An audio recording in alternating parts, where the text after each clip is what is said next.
Sebenarnya saya ini ceramah-ceramah itu bukan ahlinya, Pak. Saya ini tukang ngajar ngaji Fathul Qorib di rumahnya, tukang ngajari Fathul Mu'in. Ki gara-gara nasab ki kula diundang-undang, gara-gara nasab Balawi saya teliti. Ya biasa aja penelitian bahwa Balawi duduk putuni Nabi, diundang-undang merene-merene. Lamun ora teka maksa, awas sudah jauh teka mak premen. Akhirnya saya ditelepon oleh teman saya, Syarif Ahmad Dairobi, Agus Dairobi. Hei, acara di sana Kiai Rosid menanti bersama orang-orang di Kanigoro. Wah, kata saya udah ada jadwal, sebulan hanya 4 hari saya boleh keluar karena tugas saya ngajarin ngaji di pondok. Tetapi kadang-kadang Allah itu yamhullahu ma yasha wa yusbit. Ya barang sing teka wong sing berat mah batur dewek igati kan. Karo Kiai Abdul Rasid baru kenalan hatinya saja, sama-sama ahli istighosa. Tapi durung pernah kependak kan, orang-orang berat durung pernah kependak. Tapi kalau Syarif Dairobi mah kulane kependak bae. Dadi ora enak. Wong sing berteman itu punya hukuk, alaihi hakun, mempunyai hak, lahu wa alaihi hakun. Akhirnya walaupun saya sudah ada jadwal 4 hari di Lampung, tidak lagi nerima yang lain. 1 bulan Februari ini terpaksa ini merene doang ki, sing 11 jam sing Banten merene, kesuk balik maning. Allah hanya pengen kependak karo ibu-ibu yang cantik-cantik, keluarga besar Presiden Soekarno. Ini kita ini malam ini mau istighosah mendoakan bangsa Indonesia karena lagi bahaya iki. Akeh sing adu domba. Presiden kita diadu domba supaya pecah kongsi. Presiden Prabowo diadu domba karo Pak Jokowi. Pak Jokowi diadu domba karo Bu Mega. Ibu Mega diadu domba karo SBY. SBY diadu domba karo Fufu Fafa. Macem-macem lah. Kata Pak Prabowo, jangan pisahkan aku dan dia. Gak mau. Pak Prabowo itu orang cerdas, bos. Orang mau misahin Pak Prabowo dengan Pak Jokowi, nggak bisa. Orang memisahkan Pak Jokowi Bu Mega, nggak bisa. Kedelengin doang ora akur gah. Semuanya hatinya demi bangsa dan negara Indonesia. Orang-orang yang sudah ditakdirkan Allah di atas, untuk apa? Untuk menjaga, untuk menjadi pemimpin bangsa. Pasti di dalam hatinya ada kecintaan kepada bangsa dan negara Indonesia. Semuanya saya yakin tidak mau bangsa dan negara Indonesia ini hancur kembali ke zaman dahulu kala. Masing-masing daerah gawe kerajaan dewek. Blitar gawe kerajaan sendiri, Tulungagung bikin kerajaan sendiri, Solo bikin kerajaan sendiri, Banten bikin kerajaan sendiri. Masing-masing gampang diadu domba, masing-masing gampang peperangan. Sekarang ini ketika sudah ada Indonesia, saudara, kita ini aman, tentrem, kertara harja. Hari Arab jadi malaikat kabeh ora bisa korupsi setitik karena kene mau manusia aja. Ini tujuannya pemimpin kita Pak Prabowo untuk bangsa negara, Pak Jokowi untuk bangsa negara, Pak Ibu Megawati untuk bangsa negara, SBY untuk bangsa negara, Gus Dur untuk bangsa negara, Pak Muhaimin untuk bangsa negara, PBNU untuk bangsa negara. Tetapi manusia kabeh tujuannya baik, tapi kita lamun bisa mesin ngarep mekononku iku arane manusiawi, Bu. Ngerti teh boten nyengir-nyengir mekenen ki? Bu, semuanya untuk bangsa negara kita. Tetapi karena manusia itu wataknya itu seperti watak asalnya. Asalnya manusia itu adalah dari sperma, Bu. Sperma itu kalau kita belajar ilmu biologi, kita ingin belajar ilmu biologi ketika ning sanawiyah, betul?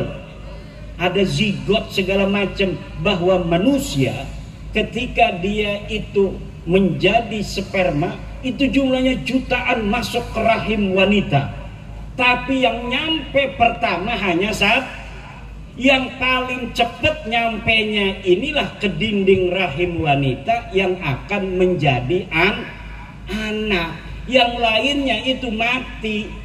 Kenapa? Karena kalau sudah ditempatin satu, yang lain nggak bisa. Jadi manusia itu asalnya musabakoh.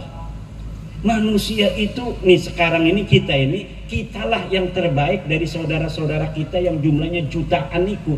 Waktu malam-malam abah kita karo emak kitaku, kitalah yang pertama, yang terhebat. Kemudian kita menjadi segumpal darah, kemudian jadi segumpal daging, kemudian dibentuklah oleh Allah laki-laki atau perempuan, dikasih nyawa oleh Allah, dilahirkan. Dialah yang terbaik, dialah pemenang. Nah, manusia masih ingat waktu dheweke ning jero rahim rebutan karo dulur-dulure. Maka walaupun tujuannya bagus semua, tapi ada persaingan. Iku persaingannya namanya persaingan politik. Persaingan politik itu wajar. Tapi tidak bisa diadu domba untuk menyengsekarang rakyat, nggak bakal mau mereka. Mereka itu hanya mau bersaing politik dengan tujuan sama, yaitu demi bangsa dan negara. Lah musuh-musuh ini ngadu domba agar negara kita hancur. Rela apa tidak kalau ada orang mengadu domba pemimpin-pemimpin kita agar bangsa dan negara kita hancur?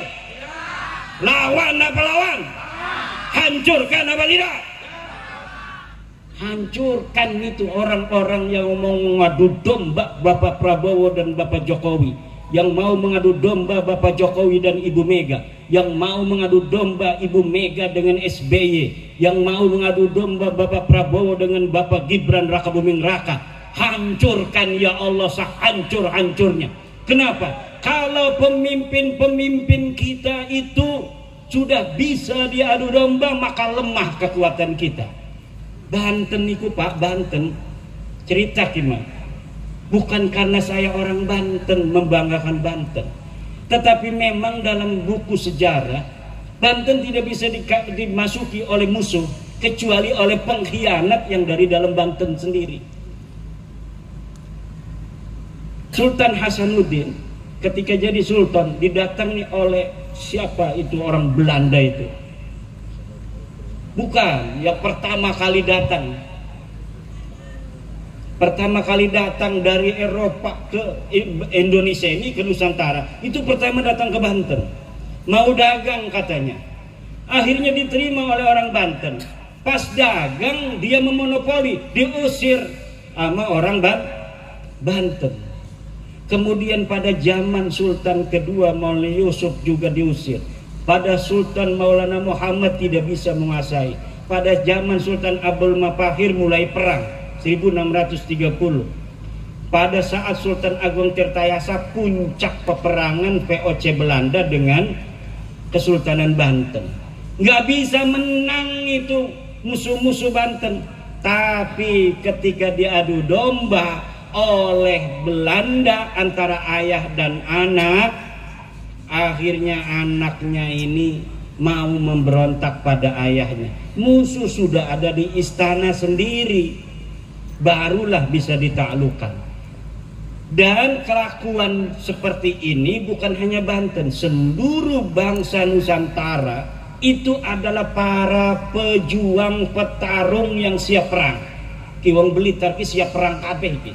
Senajan kedelenge pada lemes iki mah. Kenapa? Karena bukan masa perang. Kalau masa perang semuanya ini saya yakin mau perang. Makanya kita lagi risih kining Banten siki anak pik 2 ke. Ada pik 2 ini saya itu ada ketakutan apa? Takut pemerintah nggak mau mengikuti keinginan rakyat Banten untuk menyetop pik 2. Akhirnya rakyat Banten merasa dijajah. Kalau perasaan merasa dijajah sudah hadir, saya yakin, bukan memastikan, saya yakin akan terjadi suatu huru hara. Kenapa?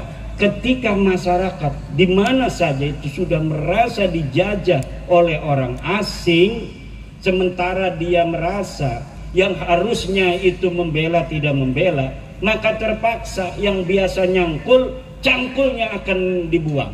Yang biasa nyoret kitab, pulpennya akan dibuang, kitabnya akan ditutup. Yang biasa dagang, tokonya ditutup. Yang biasanya cuma nganggur di pos kamling, main remi, main caturnya disepak. Nah ini makanya PBNU sudah mengeluarkan Bahsul Masail kemarin, bahwa menurut Bahsul Masail Nahdlatul Ulama, hasil keputusan tahun 2025 ini laut haram disertifikat.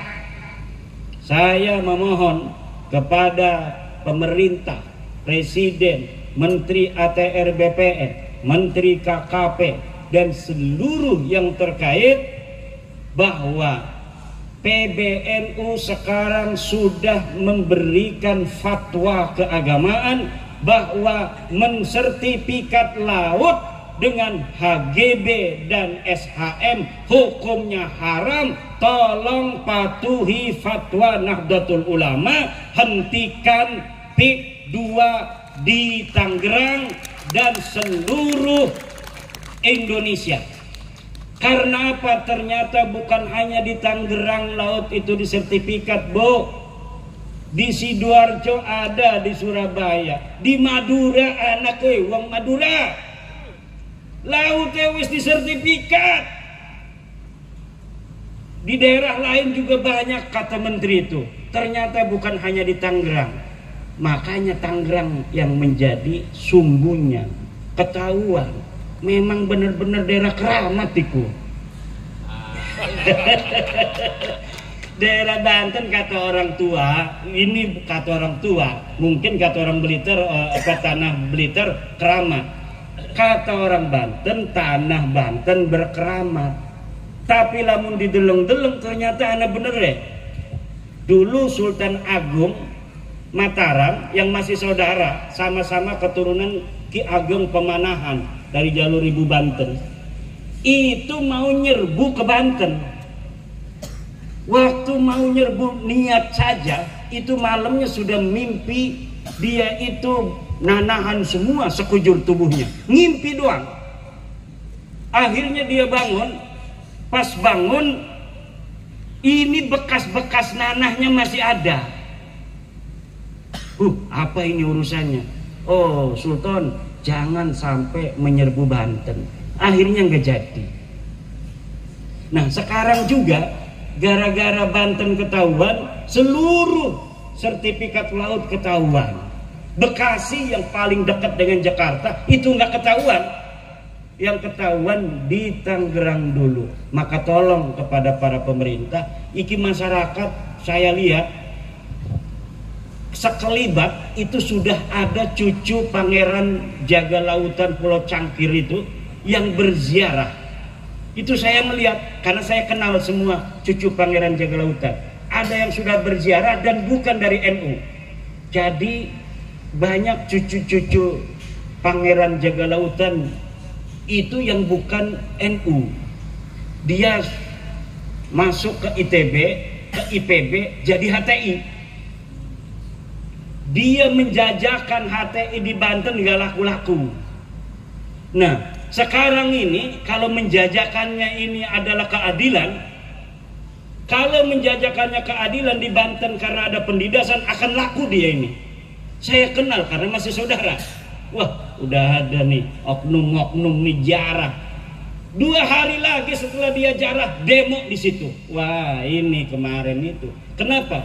kalau jualan HTI nggak laku, tapi kalau jualan keadilan laku. Kenapa? Keadilan itu sangat dirasakan oleh masyarakat. Makanya tolong, ini kalau sudah orang-orang yang tidak cinta kepada NKRI, yang tidak cinta kepada Pancasila, Bhinneka Tunggal Ika, sudah ikut main begitu, ini pasti masyarakat itu akan mudah dibodohi, akan tidak jernih lagi cara berpikirnya, dan gampang untuk diajak menuju hal-hal yang kurang produktif untuk bangsa, negara, dan agama Islam sendiri.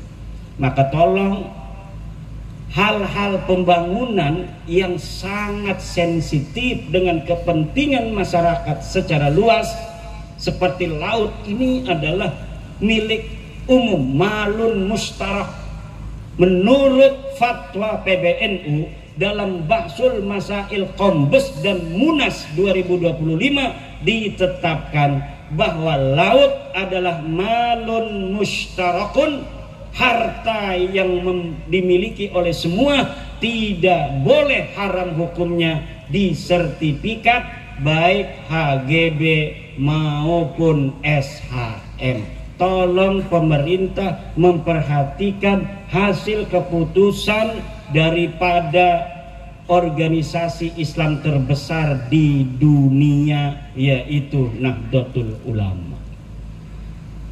Supaya apa? Ini orang-orang pengadu domba ini supaya tidak lagi punya jalan untuk mempengaruhi masyarakat. Pada saat yang sama HTI di mana-mana mengibarkan benderanya. Coba di Surabaya, tempat berdirinya Nahdlatul Ulama, ribuan HTI mengibar-gimbarkan bendera. Hari yang sama di Jogja juga mereka mengibar-ngibarkan bendera HTI. Di Banten ketika ada demo menuntut ditutupnya PIK 2, baik PSN-nya maupun PIK 2-nya yang bukan PSN, itu saya lihat mereka tidak mengibar-ngibarkan bendera la ilaha illallah. Tetapi 70% itu orang-orang HTI. Masyarakatnya hanya beberapa persen. Nah, makanya ini adalah sebuah hal yang mengkhawatirkan. Kenapa? Kalau jualannya itu adalah jualan keadilan dan anti kezaliman yang sedang dirasakan oleh masyarakat sendiri, maka ini akan laris manis Tanjung Kimpul. Laris manis Tanjung Kimpul. Maka tolong ini pemerintah untuk memperhatikan. Ini Nahdlatul Ulama sudah turun loh, pakai fatwa Bahsul Masail. Saya di malam-malam di bel untuk datang ikut juga. Kata saya ndak mau ikut-ikut dulu. Nanti kalau sudah kondisinya kondusif, baru saya ikut-ikutan lagi. Sekarang saya sekarang ini lebih baik bersama Nahdlatul Ulama di bawah ini, enak sekali. Kenapa? Karena Nahdlatul Ulama hari ini sudah 56%, Bu. Dari seluruh masyarakat yang mengaku Islam, 56%-nya mengaku NU. Ini sebenarnya pun kata sebagian teman, ini sudah dapat ngepres sebenarnya lebih dari 56%, tetapi tidak baik untuk keseimbangan suatu bangsa di mana sebuah organisasi sangat mendominasi dari jumlah kuantitas. Sebenarnya lebih daripada 60%, tetapi ditekan agar apa? Agar tidak terlalu gejlok. Masa iya nanti akan bahaya sekali. Bahaya sebuah bangsa organisasi banyak, tetapi ketika disurvei organisasi Islam itu ada ratusan, Pak, ratusan, tapi pas disurvei ada organisasi yang sama sekali tidak punya massa. Bahkan ada organisasi yang organisasinya pengurusnya itu luar biasa. Dia acara apa saja itu aktif. Bahkan sering bikin sebuah pengamatan terhadap kejadian sosial dan politik. Terkenal ketua anu, sekretaris anu. Tetapi ormas ini ketika disurvei ke bawah tidak punya massa ternyata. Tapi NU yang dirinya sendiri merasa hanya punya 90 juta. Itu Yai Said Agil Sirot kalau ditanya orang, Yai NU itu jumlahnya ada berapa? 90. Iku goling awag. Uling awag, nebak-nebakan doang. Tidak berdasarkan survei. Pas tahun 2017 disurvei, saya ikut ketika presentasi tim surveyernya itu. Ketika tim surveyor presentasi dari Alpala Riset, saya melihat bahwa 130 juta 2017 itu orang mengaku dirinya NU. Itu masih sekitar 53%. Kemarin saya nggak ikut, tetapi mendengar Gus Yahya mengatakan sudah 56% orang Islam di Indonesia mengaku dirinya NU. Coba itu hitung, berapa jumlahnya orang NU yang ada di Indonesia. Dari 280 penduduk Indonesia, 89%-nya Islam. Dari 89% ini 56%-nya mengaku NU. Allah. Iki NU semakin terus nyinyirin orang, semakin gede. Nengapa? Barokah. Kayak PWI, karena PWI iki anaknya NU. Semakin ditolak, semakin di mana-mana pengen jadi PWI. Syaratnya PWI harus bermitra di bawah NU. Ini permintaan dari mana-mana. Bahkan di Jawa Barat, kenapa kemarin itu sampai ada sedikit permasalahan organisatoris. Ketua Jabarnya itu dibekukan. Itu dibekukan bukan karena dia itu ada kesalahan yang fatal, bukan. Karena banyak kabupaten yang pengen dilantik oleh DPW Jabar susah mencari kiainya. Ketuanya kiai, banyak acara. Jadi kabupaten-kabupaten pengen dilantik, nyari kiainya susah. Jadi mereka datang sendiri kepada kantor pusat di Cirebon. Akhirnya udah, kata Ketua Umum PWI Kiai Abbas, Jabar dibekukan aja. Kiai Abdul Mujib, pengurus atau ketua Jabar, dijadikan pengurus pusat dulu. Akhirnya sekarang dibentuk lagi yang baru, ketuanya Kiai Abah Setu. Itu mulai orang-orang pada ingin setiap kabupaten dilantik PWI-nya di tingkat kabupaten. Jadi ini luar biasa PWI ini, kayak NU zaman dulu.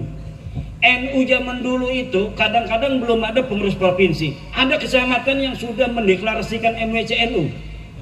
Seperti di Banten itu kampung saya, itu Kiai Muhammad Amin pulang dari Mekah tahun 1936. Kiai Muhammad Amin ini bapaknya Kiai Ma'ruf Amin. Dia pulang dari Mekah, belum ada kepengurusan tingkat kabupaten PCNU tahun 1936, tapi Kiai Amin ini langsung mendirikan MWCNU tingkat kecamatan. Jadi kecamatannya ada, kabupatennya belum ada. Nah ini seperti ini nih PW ini. Kadang-kadang kabupatennya pengen, provinsinya susah. Nyari ketua provinsinya karena kiai semua.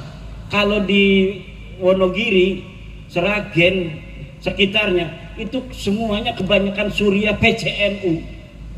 gampang nyarinya kalau Suriah, paling dia di pondok ngajar ngaji. Tapi kalau kiai penceramah susah. Nyari saya itu gampang, Pak, karena ada di pondok ngajar ngaji tiap waktu. Asar ngajar ngaji, maghrib ngajar ngaji, subuh ngajar ngaji. Sekarang ini nggak ngajar ngaji nih, ya karena dikerjain oleh Kiai Rosid. Suruh bertemu dengan saudara-saudara Presiden Soekarno supaya saya dapat barokah. Ya Presiden Soekarno, terima kasih atas perjuanganmu dulu membebaskan bangsa dan negara ini dari penjajah. Terima kasih Blitar. Kami bangsa Indonesia mengucapkan terima kasih untuk Blitar yang telah melahirkan putra sang pajar Presiden Soekarno yang kemudian membebaskan kami dari penjajahan Belanda, penjajahan Jepang. Kita tinggal menghancurkan penjajahan spiritual, pengakuan orang-orang yang merasa lebih mulia dari orang lain. Ini bahaya bagi keagamaan masyarakat Islam. Dalam ajaran Islam, inna dina indallahil Islam, sesungguhnya agama yang paling mulia adalah agama Islam. Dan dalam Islam orang yang paling mulia itu adalah orang yang paling bertakwa. Inna akramakum indallahi atqakum. Bahwa sesungguhnya orang itu bukan dilihat kemuliaannya dari keturunan siapa dia, dilihat dari pangkatnya, dilihat dari banyaknya uang, tidak, tapi dilihat dari takwanya. Semakin dia bertakwa, maka dia semakin mulia di hadapan Allah Subhanahu wa ta'ala. Tidak ada di dalam Islam orang dilihat dari keturunannya. Dia mau keturunan siapa saja, kalau dia bertakwa, maka dialah yang paling mulia. Inilah ajaran Islam, dan inilah ajaran Pancasila, sila kedua, kemanusiaan yang adil dan beradab.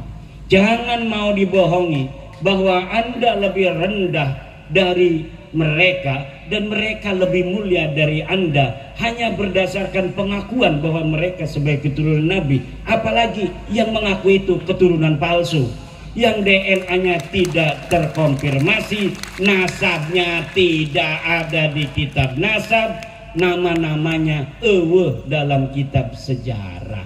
Jangan mau kalian orang-orang mulia, turunan orang mulia, orang Blitar, bahannya bahan bagus, bisa jadi presiden. Sudah terbukti orang yang lahir di Blitar bisa jadi presiden. Haram hukumnya orang Blitar merendahkan diri di hadapan bangsa lainnya, apalagi bangsanya itu bukan bangsa Indonesia. Tunjukkan dada orang Blitar. Dada orang Blitar, dadaku, iki dadaku, endi dadamu, kata Presiden Soekarno. Indonesia menggugat itu siapa? Insinyur Soekarno. Sekarang Blitar menggugat nasabah Balawi. Tidaklah heran kalau Blitar ini menjadi salah satu pelopor di Indonesia terhadap peningkatan martabat, harkat, derajat, jati diri bangsa Indonesia. Karena dari Blitarlah putra sang fajar dilahirkan. Siapa saja orang yang terlahir dari Blitar pantas jadi presiden Republik Indo.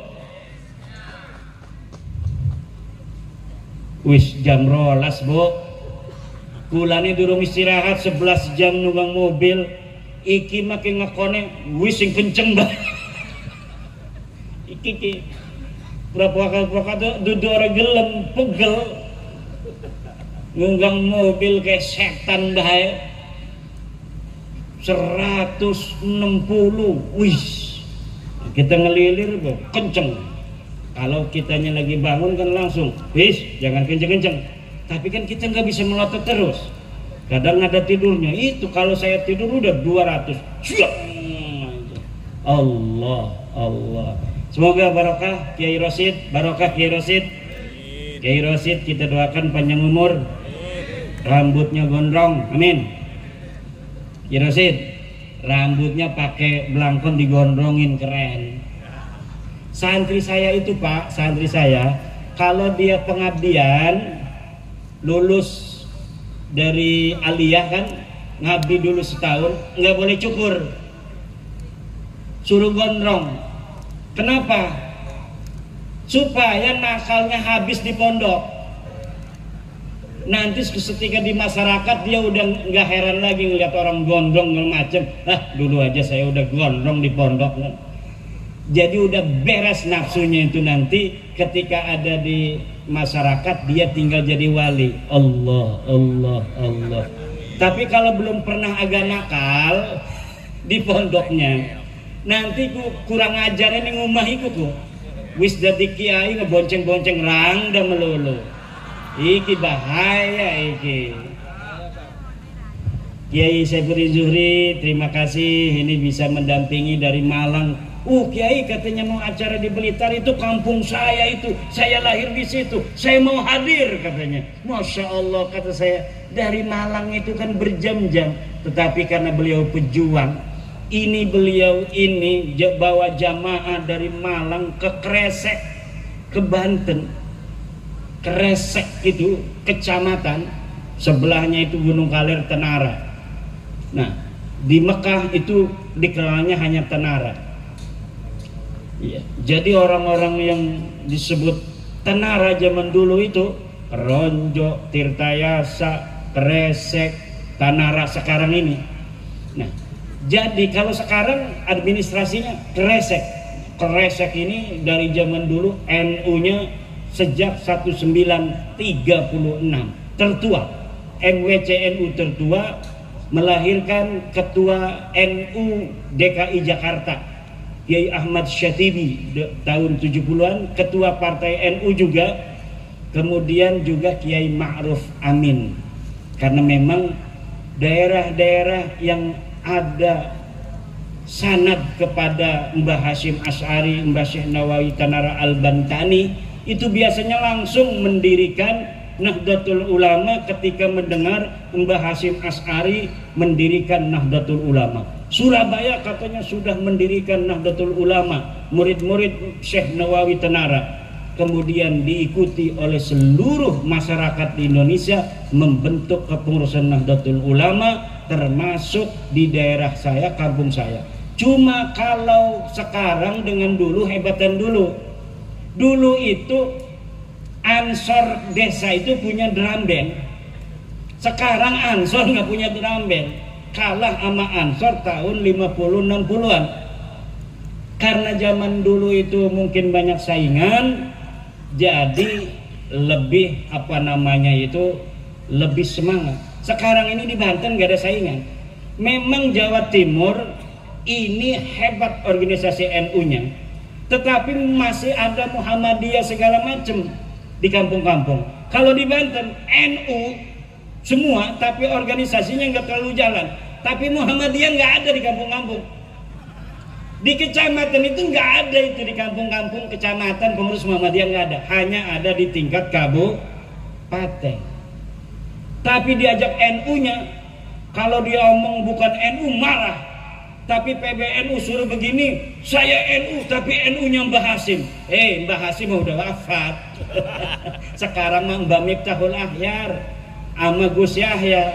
Kalau sudah menentukan secara organisasi seperti kemarin tentang Ba'sul Masail, bahwa yang namanya laut itu haram untuk disertifikat, maka kita harus ikut kalau mengaku jamaah Nahdlatul Ulama. Kalau masih pendapat pribadi, baru itu namanya pendapat pribadi, kita boleh berbeda. Tapi kalau sudah keputusan dari keputusan sebuah organisasi, itu kita harus sam'an wa ta'atan. Demikian, barokah insyaallah, banyak duitnya yang hadir di sini semuanya. Ya Allah, kasih sayangmu, keberkahanmu, jaga negara Indonesia ini ya Allah. jangan sampai kurang makan. Warga negara Indonesia ya Allah, jangan sampai bentrok, jangan sampai pemimpinnya bisa diadu domba oleh pengacau-pengacau itu. Adili Jokowi, adili Jokowi, adili Jokowi, itu bentuk adu domba itu. Itu bentuk adu domba, jangan ikut-ikutan adili Jokowi, adili Jokowi. Kalau mau mengadili, laporin kepada polisi, laporin kepada KPK, laporin kepada jaksa. Itu cara kita mengadili. Lu mengadili di dokonan pinggir-pinggir dedalan, ya premen, tidak konstitusional. Ya kalau memang dinyatakan merasa ada salah nih Bapak Jokowi, ya silahkan laporkan. Tempatnya ada KPK, terus jaksa, kemudian polisi. Lagi lapor ini tembok adili Jokowi, ya temboknya menang baik. Lah ini adalah upaya-upaya untuk membuat kacau Indonesia, memecah belah bangsa Indonesia, dimulai dari memecah belah para pemimpin-pemimpin kita. Warga Nahdlatul Ulama senantiasa setia kepada negara kesatuan Republik Indonesia. Ibu Mega pemimpin bangsa, Pak Jokowi pemimpin bangsa, Bapak Prabowo pemimpin bangsa, Gus Dur pemimpin bangsa, NU pemimpin bangsa. Semuanya kita doakan agar senantiasa dalam lindungan Allah Subhanahu wa Ta'ala. Dan seluruh musuh-musuh bangsa Indonesia dan negara Indonesia, ahlikhum ihlakan ya Allah, ahlikhum ihlakan. Nah, terakhir mari kita sama-sama, karena ini sholawat nariyah, kita sama-sama bersolawat nariyah.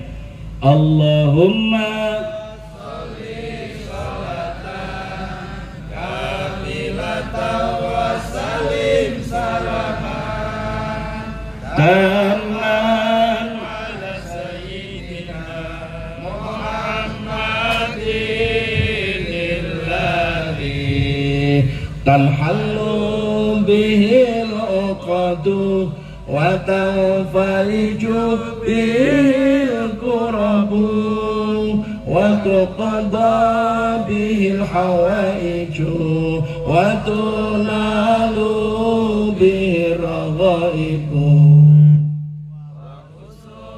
khawatimi wa yustasqal ghamamun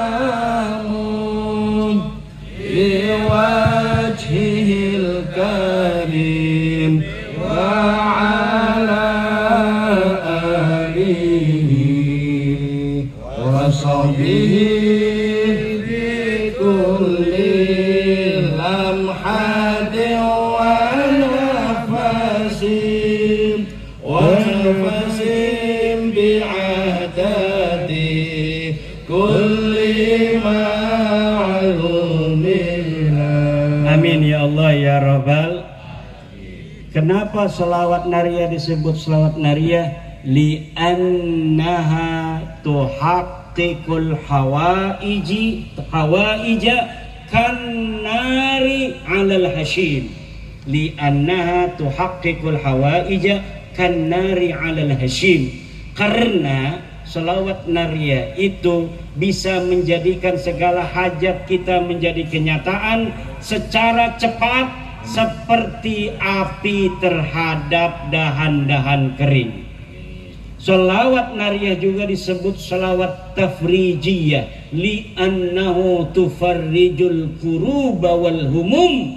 Karena selawat nariyah bisa untuk menghilangkan kesusahan dan kedukaan. Disebut juga selawat nariyah itu miftahul kanzil muhit. Miftahul kanzil muhit li'annaha miftahul amwal. Karena selawat nariyah itu kunci harta benda. Siapa orang membaca selawat nariyah 4444 seorang diri maupun berjamaah seperti ini, kemudian dia berdoa hajatnya, tuqda lahul hawaij, maka hajatnya akan dikabulkan oleh Allah. Wa man arada ayyandura ila rasulillahi fi manamih falyaqra'ha mi'atan. Siapa orang yang ingin melihat Rasulullah di dalam mimpinya, maka baca selawat nariyah 100 kali. Siapa orang yang membaca dalam satu majelis selawat nariyah 100 kali, maka keinginannya akan dikabulkan Allah. Wallahul muwaffiqu ila aqwami thariqin. Wassalamualaikum warahmatullahi wabarakatuh. Waalaikumsalam warahmatullahi wabarakatuh.